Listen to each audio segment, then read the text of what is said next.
Hey guys, what's up? If you're new here, my name is Jocelyn. If you're not, welcome back. Thanks for joining us. So I know with the recent events with quarantine and coronavirus and everything, there's a lot of people who've been kind of thrown into long distance relationships suddenly and weren't really prepared for that or had never been in one before. But luckily for you, I have been in a long distance relationship for about a year, so tons of practice with it, and the coronavirus hasn't really messed up the day-to-day except we can't visit each other. And so I wanted to share with you guys some fun activities that you can do on FaceTime together to make your quarantine a little bit more fun and to help you get through a long distance relationship. So I started brainstorming and I came up with a list of a bunch of things that you can do with your significant other via FaceTime in a long distance relationship that will kind of make cute dates or just like keep you interacting on the day-to-day together. So without further ado, let's get into it.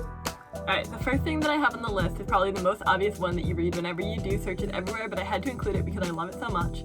The New York Times 36 questions that lead to love. And now you can just find these questions if you Google exactly that on the internet. But basically it's a list of 36 questions that someone compiled that they basically said if you read through all of these questions and answer them back and forth with your partner, they can cause you to fall in love.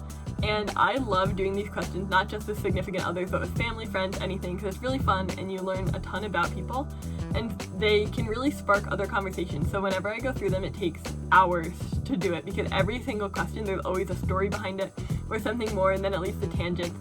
So if you do want to do this, don't go through it directly like with like one sentence answers. Make sure you're really elaborating and kind of having fun with it. See where the journey takes you. Number 2, and this is my personal favorite date idea because I love food, but both of you go on Uber Eats or DoorDash or whatever and buy food for the other person without telling them what you're ordering. And then they just have to pick it up when it delivers at their house.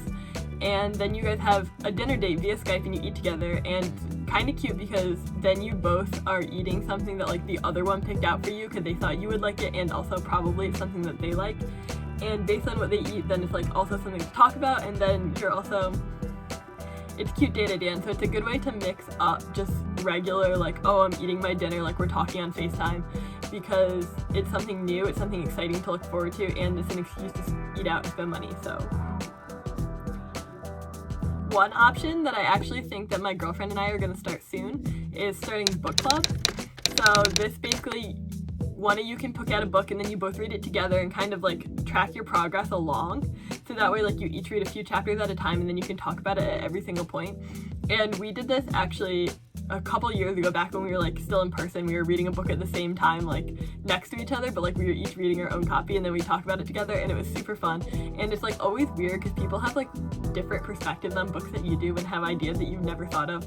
And so as a nerd, it's kind of like fun to geek out over books together and talk about. One of the fun things to do when you're reading a book is you're like, oh, which character are you the most like? And they always think they're more like a different character than you think they're like. And this can cause some like friendly debates, some rivalries going back and forth there. Another potential date idea that you can do is send each other quizzes, personality quizzes, BuzzFeed quizzes, Myers-Briggs quizzes, anything like that. And the two of you can both take them and then take them for each other and see if your answers line up. Because I know my girlfriend and I never line up when we take quizzes for each other, and it's super interesting because then we have to talk about like what the other person kind of feels about themselves that you don't feel about them. And also, even if you don't do it that way and you just literally read your answers to a BuzzFeed quiz, finding out what their favorite color is based on what desserts they'll eat or something like that is a funny way to get to know them, kind of see what their likes and dislikes are, and it's bound to give you a good laugh. Going off of this, one of my favorite things to do is that I've been doing with my family and my girlfriend recently are all those posts that come out that are like, what quarantine house did you live in? And they either have like lists of different people or like different items that can be in your house, and then you have to send it to them and make them try and guess which house you would want to be in, and you can guess what house they want to be in, because it's really, really telling about people. Like, would they rather be in the house with the swimming pool and the barbecue, or the mountain view and the hot tub? Because, I mean, eventually, hopefully you'll be living with them, and what do they want in their house? If you're looking for something you can do on a more daily basis to kind of keep you guys connected in a like chill way, even though you're apart, something that I started doing with all of my friends is participating in the New York Times crossword puzzle. they release a mini puzzle every day, and so it's like 6 by 6, I think, roughly, and it only takes about a minute to do, and then you guys can all log in and get a leaderboard and compete against each other every single day. And it's something you don't even really need to interact that much, but if you win, suddenly you can text them and be like, hey, I beat you today, and it fosters like some friendly competition and gives you an excuse to text them randomly throughout the day. Other things that you can do that don't really take any time out of your day are just, if you have a job where you are working from home but not necessarily on FaceTime with like other people at work, or if you're just like doing schoolwork and stuff and they also have work to do, put them on FaceTime, throw them up on a monitor screen, and you guys don't even have to talk to each other. You can just do your work together, and it kind of makes you feel like you're in the same room with them because you're just chilling, don't really need to talk. But like if you like think of something funny or have like a weird thing happening in your work, you can be like, LOL, look at this. And as long as it's not gonna get you in trouble at work or distract or anything, it can be like just nice to have someone else there so you're not alone. You could also do this with working out. So you guys have the similar workout routine or something, and you can just do your individual workout, but also have them be working out at the same time, and then it'll give you the inspiration you need to get through, maybe give that little extra push to be impressive. Now the rest of these are actually things that I haven't done yet, but I was thinking about when I was brainstorming this list, and I was like, wow, these would be so cute. So take everything I'm saying now with like a grain of salt, but know that I will be trying them in the coming weeks. Pick out an outfit for your partner to wear, and they have to wear it all day, and then over the course of the day they can send you like cute pictures wearing their outfit from different locations. And this will be really silly because you could do it on a day where they don't have work or any major commitments and make them wear something silly, or you could just have it going about their daily routine, just wearing something that is normal but something you really like, and then you have your phone filled with cute pictures of them wearing an outfit that is your favorite. And so that'll also keep you connected when you're apart, because then you have to be sending them pictures every day. You can time it like on the hour or maybe like every couple hours. So an excuse to text them, filling your inbox with cute photos, always a fun idea. I just accidentally took my phone down off the shelf, and so now it's going to be slightly angled off from the rest of the video, but what are you going to do? Okay. So this idea actually got inspired by looking around my desk, so I'm kind of moving around now. But before I left campus, my friend gave me face masks because she couldn't take them with her on the plane. And so then I was like, oh my goodness, it would be so cute to do a spa day on FaceTime. And so make your partner go to the store, buy some face masks, maybe nail polish, like cucumbers for the eyes, like maybe some hair stuff, whatever.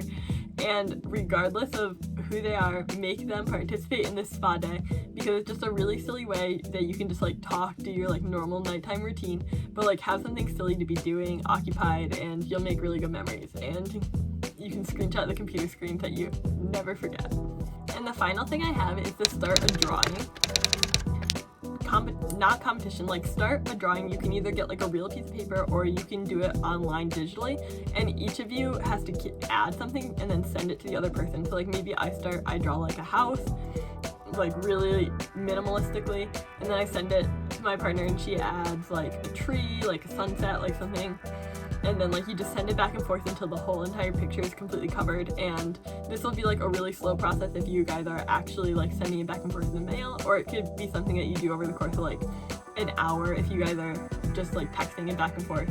But then you have like a creation that two of you did. You'll know each other's artistic styles, and even if you cannot draw at all, because let me tell you, I have zero artistic talent, it'll probably come out like cute because it's the two of you that made it together. So, and then of course there's always the really like back burner easy idea that you can do, never have I ever, truth or dare, like just googling questions to ask my partner in a relationship, questions to ask my girlfriend, questions to ask my boyfriend.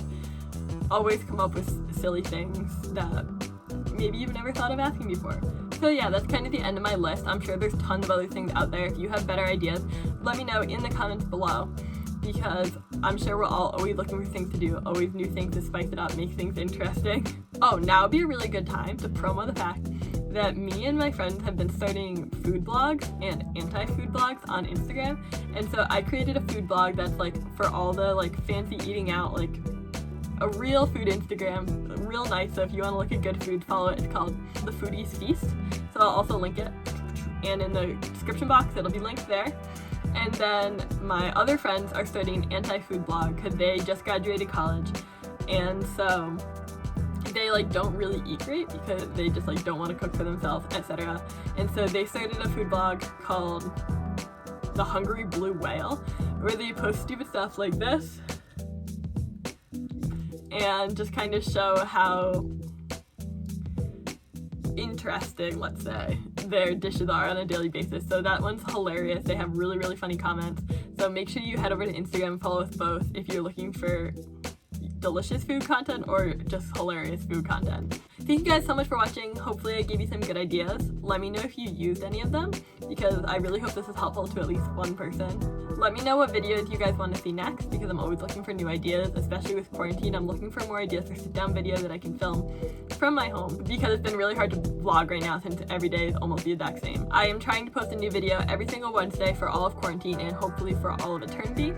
So make sure you guys like, comment, subscribe so that you don't miss a single post, and I'll see you next week. Bye!